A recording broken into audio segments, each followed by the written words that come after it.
If he signs that document, you won't just lose the deal, you'll lose the entire company. The words didn't echo, they landed, heavy and precise, like something that had been waiting too long to be said. For half a second, no one moved. Then the room reacted all at once. A dozen tailored suits shifted in their seats. A glass of water paused midair in someone's hand.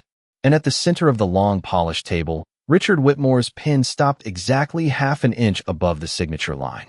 The conference room on the 48th floor was designed to feel untouchable. Floor-to-ceiling glass walls overlooking downtown, sunlight cutting across marble like a spotlight, every surface reflecting power, control, certainty. And yet, in that moment, certainty cracked. Who said that? Emily Whitmore's voice was sharp, not loud, but sharp enough to slice through the silence. Her eyes scanned the room, skipping past executives, past legal advisors, until they landed on the far wall. Standing there, just inside the doorway, was a girl who didn't belong in that space. Maya Carter. Maintenance badge clipped to her hoodie, latex gloves still tucked into one pocket. She looked like she had stepped in by mistake, like someone who should have been invisible. But she wasn't invisible now. Not anymore. A security guard near the entrance straightened, unsure whether to move. A junior analyst frowned, glancing between the screen and the girl. Someone let out a quiet, uncomfortable laugh, the kind people use when they assume something must be a joke. It wasn't. Maya didn't step forward, didn't raise her voice. She just stood there, shoulders steady, eyes fixed on the screen where the contract terms were projected in clean, confident bullet points.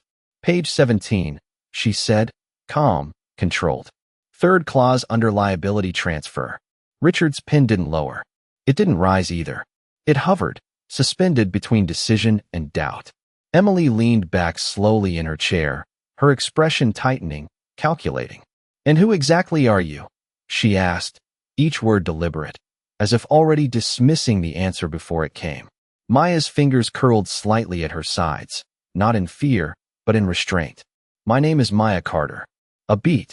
I work downstairs. That earned a few smirks. Someone muttered something under their breath. The kind of quiet judgment that didn't need to be loud to be felt.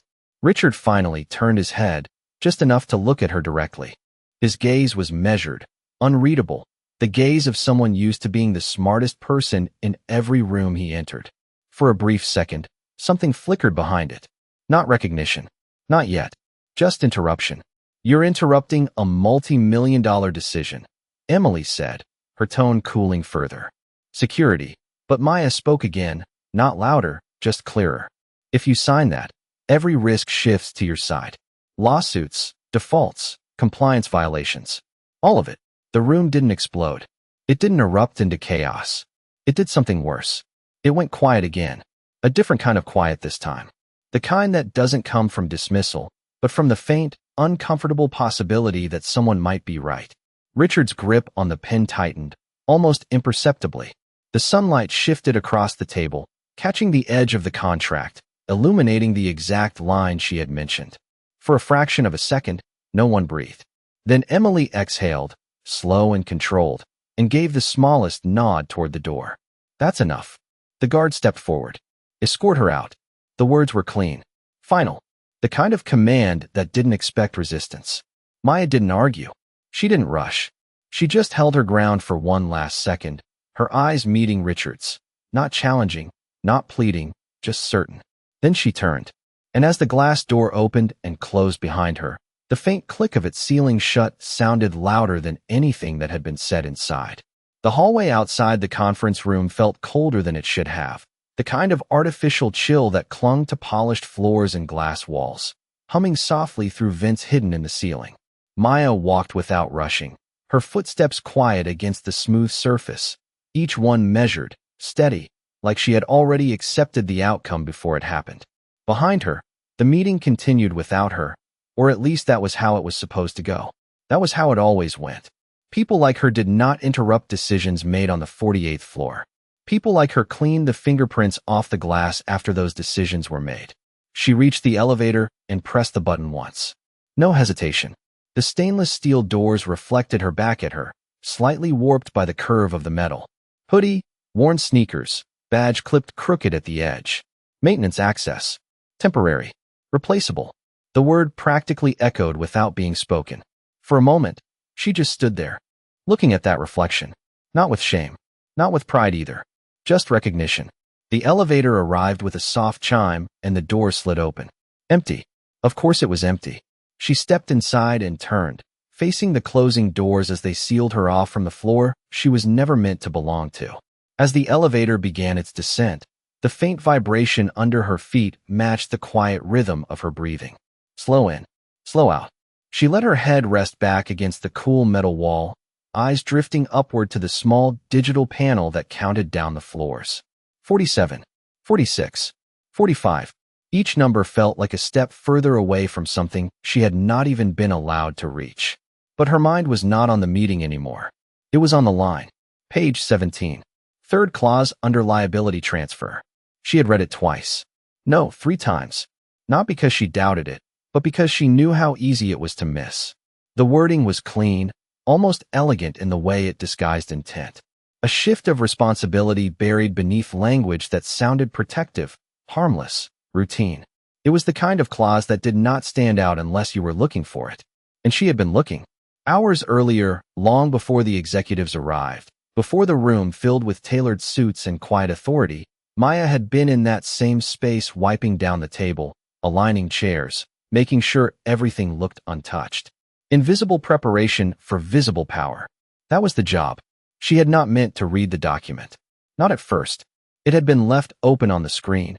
A draft presentation paused mid-slide. Most people would have looked away. Most people would not have cared. But Maya had always noticed things. It was how she learned. Late nights growing up, sitting at a small kitchen table while her mother worked double shifts, flipping through discarded reports, old textbooks, anything left behind in the buildings her mother cleaned. She did not scroll through entertainment. She studied language, contracts, systems, the quiet architecture of decisions that shaped lives without ever announcing themselves. That clause had not just been wrong. It had been deliberate. The elevator slowed slightly as it passed the 30th floor. Maya's eyes closed for a brief second, not from exhaustion, but from memory. A different room.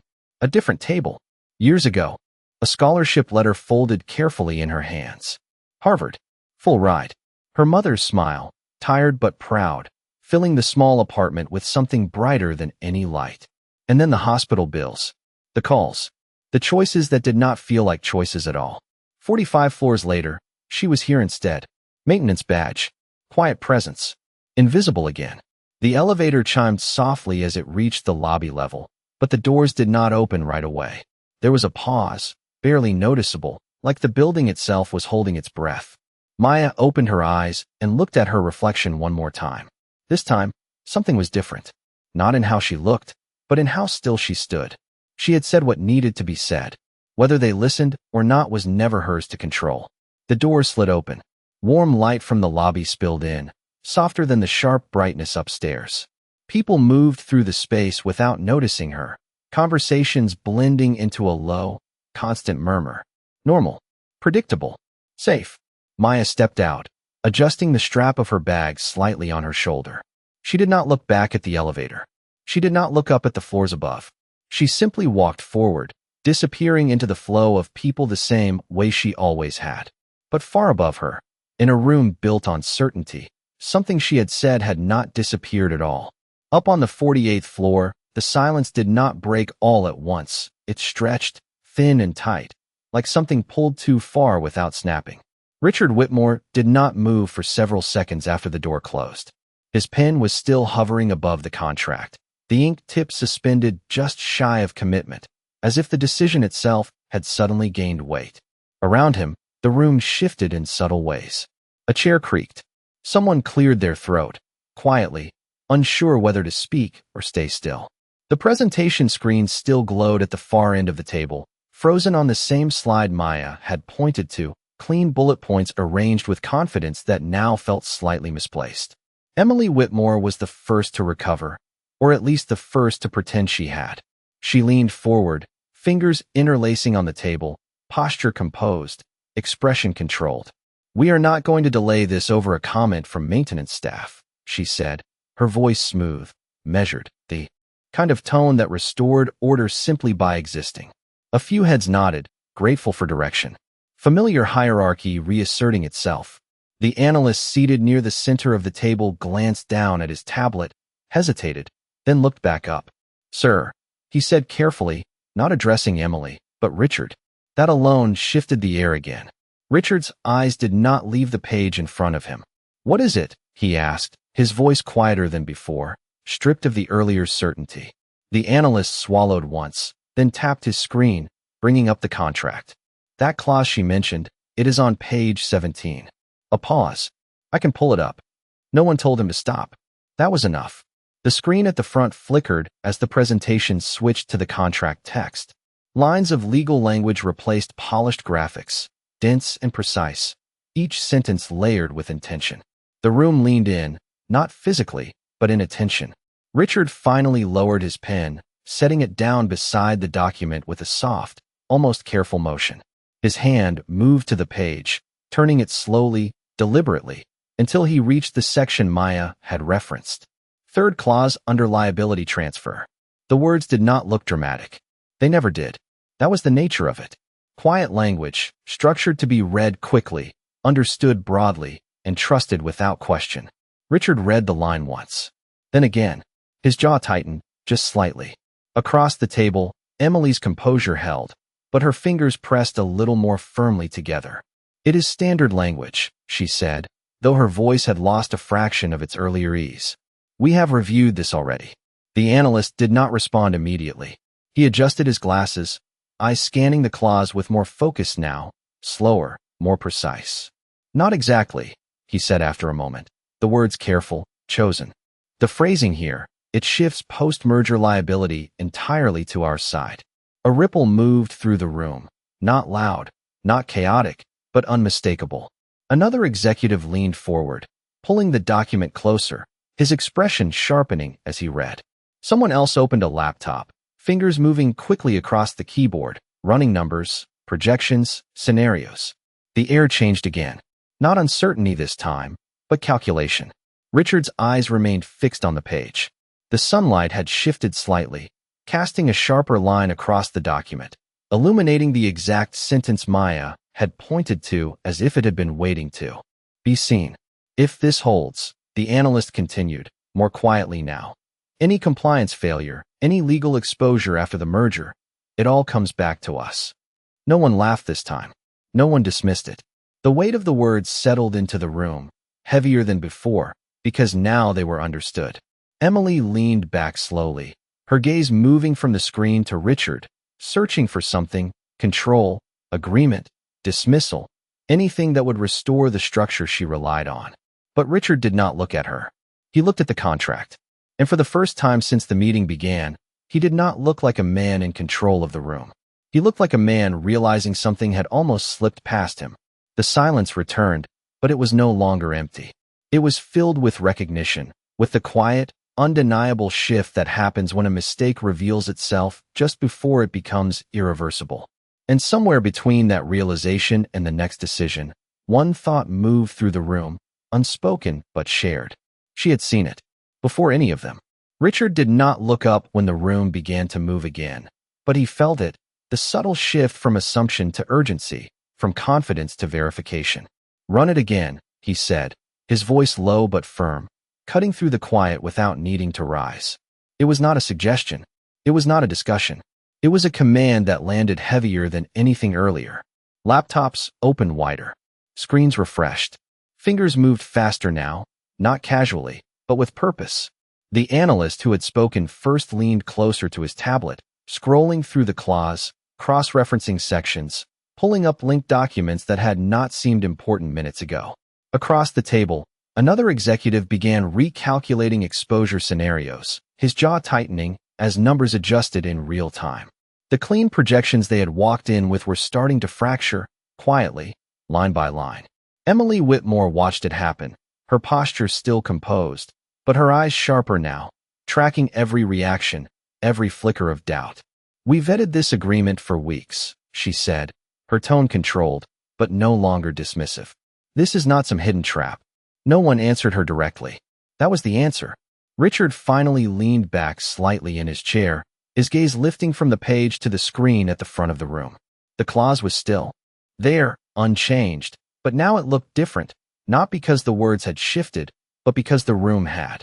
"Break it down," he said, looking at the analyst. "Plain terms." The analyst hesitated for half a second, then nodded. "If we sign as is," he began, choosing each word carefully, "any legal or financial risk that arises after the merger, even if it originates from their prior operations, becomes our responsibility. Fully." A pause. "There is no cap." The words settled into the room with a quiet finality. No one needed them repeated. One executive leaned back slowly, exhaling through his nose. Another shook his head once, almost imperceptibly, as if recalibrating something internal. The deal that had looked like an expansion now carried the shadow of a liability they had not accounted for. Richard's fingers tapped once against the table, a small, controlled motion. His eyes moved again, not scanning randomly, but tracing the structure of the document, searching for context, for intent, for anything that explained how this had been missed. "Who drafted this section?" he asked. A legal advisor near the end of the table shifted uncomfortably. "It came from their side," he said. "We reviewed it," but he did not finish the sentence. He did not need to. Richard's gaze lingered on him for a moment, not accusing, not yet, but heavy with the kind of expectation that made explanations feel smaller than they were. Emily leaned forward again, her voice tightening just slightly. "Even if there is exposure, we can renegotiate post-signing. This is not a reason to halt the entire process." This time, someone did respond. Not loudly, not confrontationally, just honestly. "If we sign, we lose leverage," the analyst said. The room absorbed that. Richard's hand moved back to the pen, but he did not pick it up. He looked at it, then at the contract, then at the screen again. The sunlight had shifted further now, casting longer shadows across the table, stretching the lines of text into something sharper, more defined. For a moment, the room felt suspended between two outcomes, one driven by momentum, the other by interruption. And the interruption had come from someone who was no longer in the room. Richard's jaw set, not in frustration, but in decision forming. He turned his head slightly toward the door, the same door that had closed minutes earlier with quiet finality. The memory of that moment was still fresh, the certainty with which it had been handled, the ease of dismissal. It did not sit the same way now. Not after this. "Pause the signing," he said. The words were simple, but they shifted everything. Movement slowed. Screen stilled. The trajectory of the meeting bent in a new direction. Emily's expression held, but something behind it flickered, something that did not fully align with control anymore. Richard stood up, not abruptly, but with intention, his chair sliding back with a soft sound against the floor. He did not raise his voice. He did not need to. "Find her," he said. And this time, there was no hesitation in the room, no confusion about what he meant or why it mattered. Because the one person they had removed from the room was now the one person they needed back. The search did not begin with panic. It began with precision, the kind that only appeared when something important had already been mishandled. Two assistants moved first, stepping out into the hallway with quick, controlled strides, scanning left and right as if the answer might still be standing exactly where it had been dismissed. The glass doors to the conference room remained open now, no longer a barrier, just an absence of one. Inside, the executives did not return to their seats the same way. Some stood, some leaned over the table, others stared at screens that no longer felt reliable. The structure of the room had shifted, not physically, but in meaning. Richard Whitmore remained standing at the head of the table, his attention divided between the contract and the doorway. He did not repeat his instruction. He did not need to. It was already moving through the building.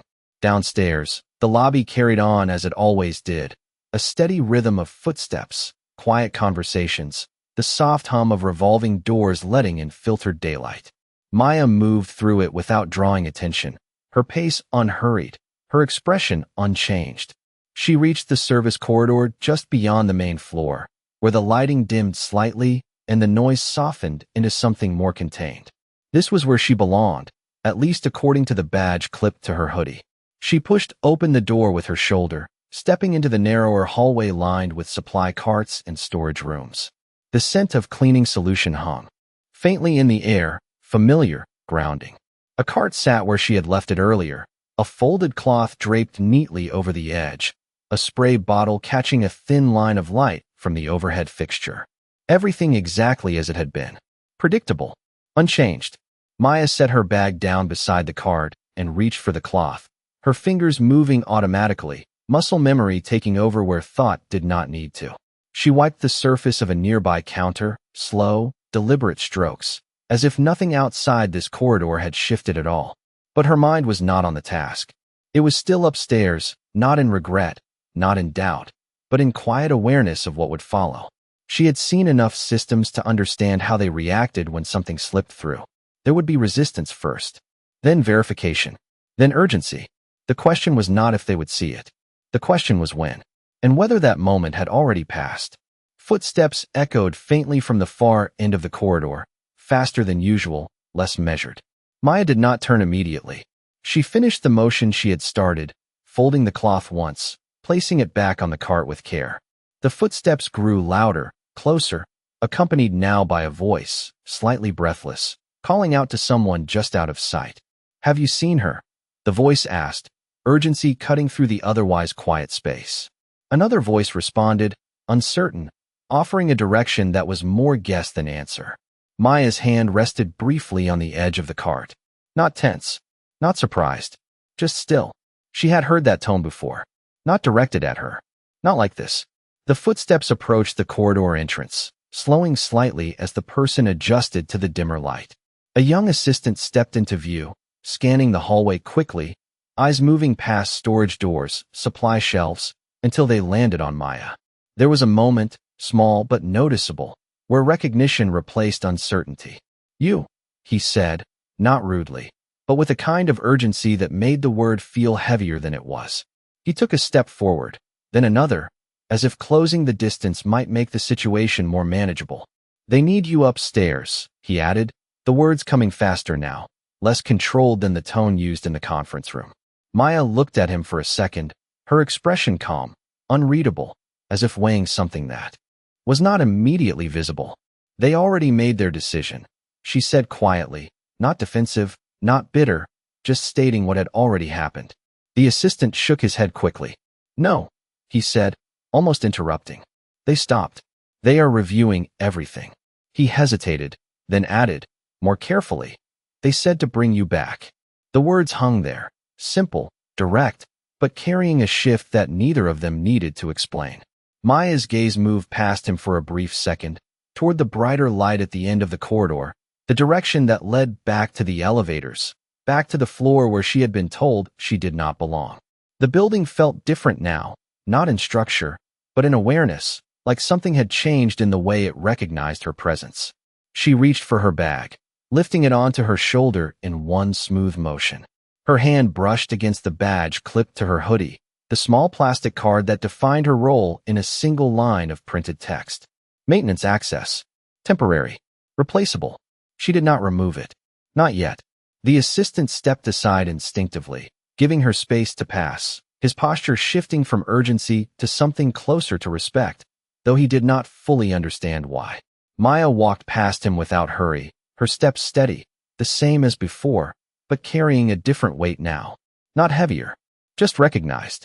Behind her, the cart remained exactly where it had been left, the cloth folded neatly, the spray bottle still catching that thin line of light. Unchanged, but everything beyond that corridor was already moving in a new direction. The elevator ride back up felt longer than it had on the way down, not because the distance had changed, but because the silence inside it carried something different now, something heavier than routine. Maya stood near the back wall, her reflection steady in the brushed steel, while the assistant remained closer to the door, shifting his weight slightly, as if unsure whether to speak or stay quiet. The numbers above the door climbed slowly, one floor at a time, each soft chime marking a return to a place that had already rejected her once. But Maya did not look at the numbers. Her eyes rested on her own reflection, calm, grounded, as if she had already stepped beyond whatever waited upstairs. The building hummed faintly around them, a low mechanical rhythm that filled the space between breaths. 32, 33, 34. The assistant finally exhaled, the sound quiet but noticeable. "I did not know," he said, almost to himself, then a little louder, "about the clause." Maya did not turn her head. Most people did not, she replied, her voice even, without accusation. The assistant nodded, though she could not see it. They are all looking at it now, he added, as if that explained everything. Maya's fingers brushed lightly against the edge of her badge again, the plastic surface smooth under her touch. They should have looked before, she said, not harshly, just stating a fact that did not need emphasis. The elevator continued its ascent. 38. 39. The assistant glanced at her reflection now, studying it for a moment, trying to reconcile the image in front of him with the urgency upstairs. How did you see it? He asked, the question genuine, stripped of any earlier assumptions. Maya's gaze did not shift. I read it, she said simply. No elaboration. No need to explain years of learning in spaces where no one expected her to understand anything beyond what was assigned to her. The answer was enough, even if it was not complete. The elevator slowed as it approached the top floors, the motion subtle but clear. The assistant straightened slightly, preparing for the moment the doors would open, the moment they would step back into that room where everything had shifted. But Maya did not change her posture. She remained still, breathing steady, as if the outcome did not belong to her, only the truth she had already spoken. 46. 47. The final chime came softer than the others, almost careful, and the doors began to slide open. The light from the executive floor spilled in again, sharp and clean, cutting across the floor of the elevator in a straight line. The assistant stepped forward instinctively, but then paused, glancing back at Maya, as if unsure who should move first. She did not rush past him. She stepped out at the same measured pace she had walked with before, crossing that line of light without hesitation. The hallway outside was quieter than before, not empty, but subdued, like the building itself had adjusted its volume. The glass walls reflected movement inside the conference room, silhouettes shifting, figures standing rather than seated, attention focused inward. As Maya walked toward the door, each step felt deliberate, not heavy, not light, just certain. The same door stood open now, no guard blocking it, no barrier holding it closed. Inside, the room looked different, though nothing physical had changed. The chairs were still arranged around the long table, the screens still glowing, the sunlight still stretching across the marble surface. But the people inside were not the same. They were standing, watching, waiting. Conversations that had filled the room earlier were gone, replaced by a silence that carried awareness instead of authority. Richard Whitmore stood at the head of the table, no longer seated, his posture straight but not rigid, his attention fixed on the doorway. When Maya appeared, he did not speak immediately. Neither did anyone else. The room held still, as if the moment required it. For a brief second, no one moved, no one adjusted their stance, no one looked away. It was not tension in the way it had been before. It was something else. Recognition, forming slowly but undeniably. Maya stepped into the room, crossing the threshold without hesitation, her presence no longer unnoticed, no longer dismissed. The door behind her remained open, but no one looked at it now. All eyes were on her.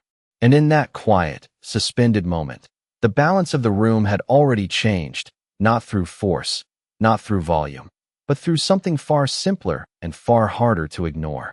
Truth, spoken once and finally heard. No one spoke at first, not because they did not have something to say, but because whatever they had to say no longer felt sufficient. The room, once driven by certainty and control, now held a different kind of weight, something quieter, more precise. Richard Whitmore was the first to move, but even that movement was measured, a single step forward, his attention fixed entirely on Maya, as if everything else in the room had lost relevance. "Show me," he said, his voice lower than before, not a command this time, but a request shaped carefully to carry respect without fully admitting it. Maya did not respond immediately. Her eyes moved to the screen, then to the contract laid open on the table, then back to Richard. There was no hesitation in her posture, no visible trace of the moment she had been escorted out, no attempt to reclaim ground through emotion. She simply walked forward, each step quiet against the marble floor, until she reached the edge of the table, the same place she had stood before. But this time, no one stopped her. No one laughed. No one questioned why she was there. The space around her adjusted without being told to. Maya reached toward the screen, her fingers hovering just short of touching it, as if aware of the invisible boundary that had once defined her place in the room. Then, slowly, she pointed. "Here," she said, her voice calm, steady, the same tone she had used before, but now it carried differently. Now it landed. Every eye followed the motion of her hand. The clause was still there, unchanged, but now it was no longer hidden by assumption. "The language looks protective," she continued, her words measured, clear enough for everyone to follow without needing repetition. "But it is not symmetrical." A slight pause. "Not for effect, but for clarity. It transfers all post-merger liability to your side, without limitation, even if the source of the risk predates the agreement." The analyst nodded almost immediately, as if confirming what had already been unfolding in real time. Another executive leaned closer, scanning the text again, slower now, more deliberate. Richard's gaze did not leave the exact line Maya indicated. "Why was it not flagged?" he asked, not looking at anyone in particular, but the question did not feel general. It carried weight, directed without needing a name attached to it. No one answered right away, because the answer was already forming, and it was not comfortable. Maya spoke again, not to defend, not to accuse, but to complete the thought. "Because it is written to be missed," she said. The room absorbed that in silence. She moved her hand slightly, tracing the structure of the clause without touching it, guiding their attention through the wording. "It uses standard phrasing at the beginning," she continued, "the kind people recognize and move past. Then it shifts, quietly. By the time you reach the end, the responsibility is already reassigned." No one interrupted her. No one corrected her. The authority in the room had shifted, not through position, not through title, but through clarity. Richard exhaled slowly, his hand resting flat on the table now, the contract no longer something to be signed, but something to be understood. "If we had signed this," he said, more to himself than anyone else, "we would have carried every failure they brought with them." Maya did not respond to that. She did not need to. The truth of it was already visible in the room, in the tightened expressions, in the recalculations happening silently behind focused eyes. Emily Whitmore stood still, her earlier composure now edged with something sharper, something that did not settle as easily. She looked at Maya, not dismissively this time, but directly, as if reassessing everything she had assumed just minutes earlier. "You are certain," Emily said, her voice controlled, but no longer distant. Maya met her gaze without flinching. "Yes," she said simply. No elaboration. No defense. Just certainty. The silence that followed was not empty. It was full, dense with realization, with the quiet collapse of an assumption that had held the room together until now. Richard straightened slightly, his decision no longer forming, but formed. "We do not sign," he said, the words clear, final, leaving no space for interpretation. The trajectory of the meeting shifted completely in that moment, not gradually, but all at once. What had been seconds away from completion was now halted, redirected, reevaluated. And at the center of that shift stood someone who had not been invited to the table, who had been removed from it, and who now held the one piece of clarity no one else had seen in time. The room did not return to its previous state. It could not, because the truth had already changed it. And this time, it had come from the one person they had not been looking at until it was too late to ignore. The decision did not echo. It settled, firm and irreversible, reshaping the room without needing to raise its voice. No one reached for the contract again. No one argued. The momentum that had driven the meeting forward only minutes ago had dissolved, replaced by something slower, more deliberate, more aware. Richard Whitmore remained standing, his hand resting lightly on the edge of the table, his gaze still on the document, but no longer with intent to sign. When he finally looked up, it was not at the screen, not at the executives, but at Maya. There was a pause, not empty, but careful, as if the next words required precision. "You stopped us from making a very expensive mistake," he said. The tone was not dramatic, not overly expressive, but it carried weight because it did not try to. Maya did not respond immediately. She stood where she was, her posture unchanged, her expression steady, as if the acknowledgement did not alter what she had already done. Across the table, a few executives shifted slightly, The earlier confidence replaced with a quiet recalibration of their roles in what had just unfolded. Emily Whitmore's gaze remained on Maya, sharper now, not with dismissal, but with something more complex, something that had not been there before. Recognition, edged with restraint. "How long have you been working here?"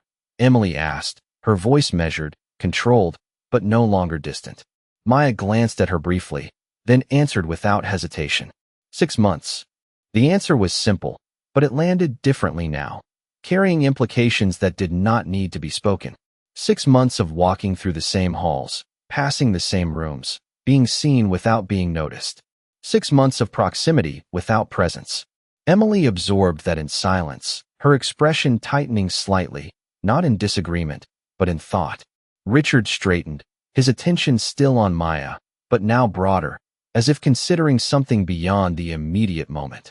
"Who trained you to read contracts like that?" he asked. The question was direct, but it did not carry skepticism, only curiosity grounded in what he had just witnessed. Maya's eyes moved briefly toward the table, then back to him. "No one," she said. A small pause. "I learned." The room held that answer differently than it would have before. No one smiled. No one dismissed it, because what they had just seen left no room for doubt. Richard nodded once, slowly, as if acknowledging something that extended beyond skill, beyond coincidence. He stepped slightly away from the table, creating a small shift in space that made the room feel less confined, less rigid. "We are going to need a full review of this agreement," he said, turning his attention briefly to the others.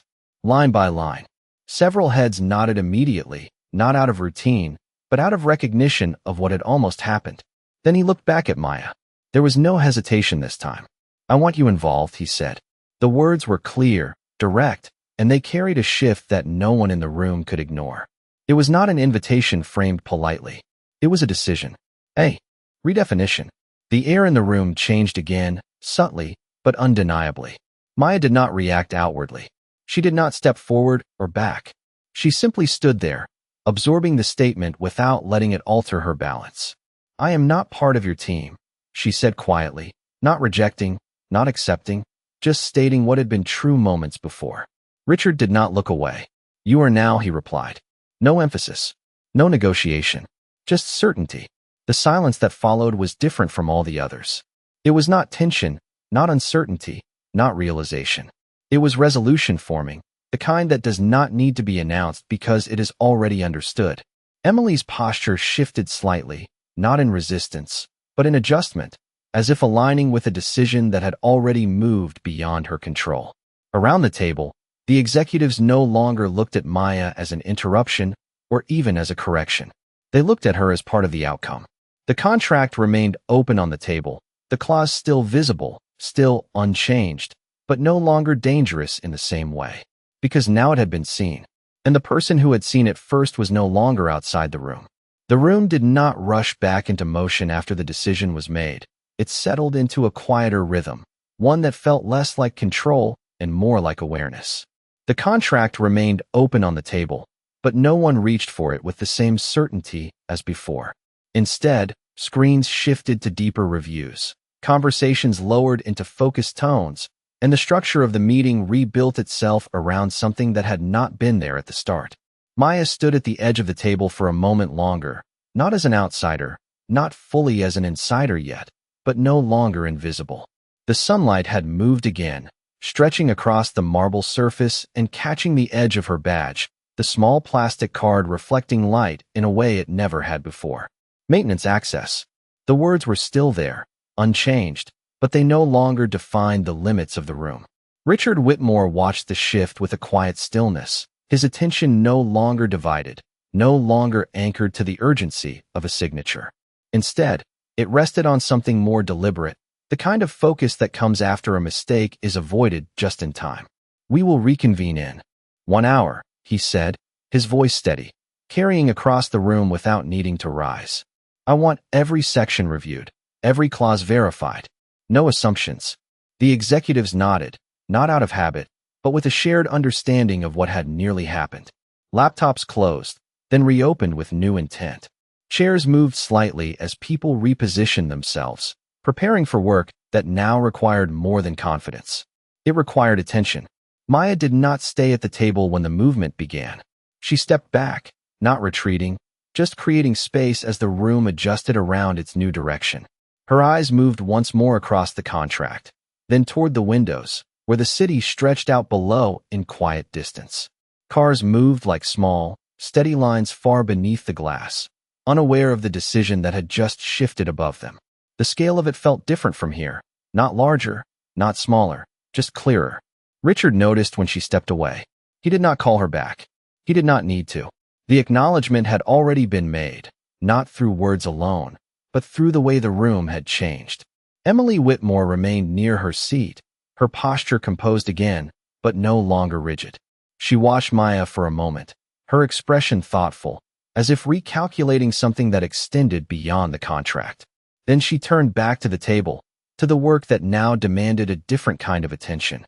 The room no longer revolved around authority alone. It revolved around clarity. Maya adjusted the strap of her bag slightly on her shoulder, her hand brushing against the badge once more. For a second, she looked down at it, the familiar label, the role it had assigned her without question. Then she lifted her gaze, not removing it, not rejecting it, just no longer confined by it.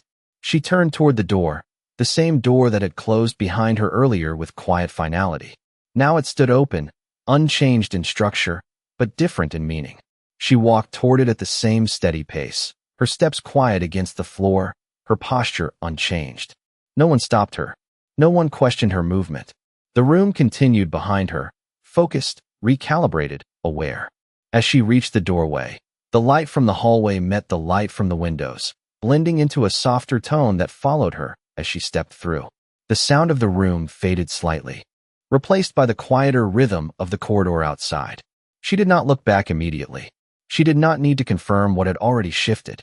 After a few steps, she paused briefly, just enough to take a single breath, the kind that settles without drawing attention. Then she continued forward, her reflection appearing again in the glass walls that lined the hallway, no longer something that blended into the background, but something that held its place within it. Inside the conference room, Richard stood near the table, his gaze moving once toward the open door, then back to the contract. He did not pick up the pen again. Not yet. The space where it rested remained untouched, a small, quiet reminder of how close the decision had come. The sunlight continued to move across the room, slowly shifting the shadows, softening the sharp edges of the table, the chairs, the figures within it. No one spoke about what had happened in the way people usually do, no repetition, no exaggeration, no attempt to reshape it into something easier to carry.